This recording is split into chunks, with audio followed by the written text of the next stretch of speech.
gəlibdir bu gün təbii. Bunu bilirəm ki, necədir mətləbi. Ümumiyyətlə bədiyyə məktəbi. Bir xana adlanan qılavdan kəsir. Bir xana adlanan qılavdan kəsir.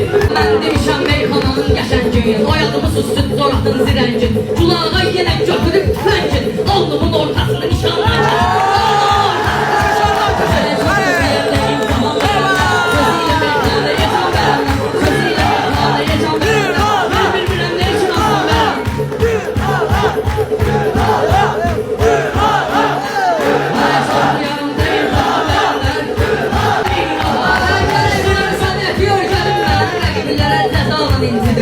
Gözəllərim bilədiyim gedim mən. Kulağı sizdən anadan olandan kəsəm.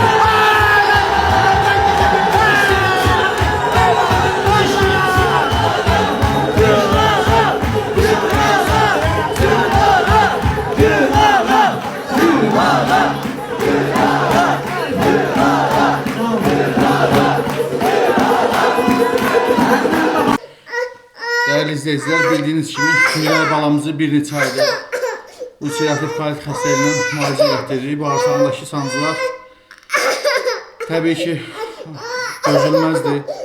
Məcbur olub paylaşırıq. Halımızdan anlayıb dəstək olan, dua edən hər kəsə təşəkkür edirəm. Ümid edirəm ki bizi başa düşəcəksiniz, dəstəyinizi əsirgəməyəcəksiniz.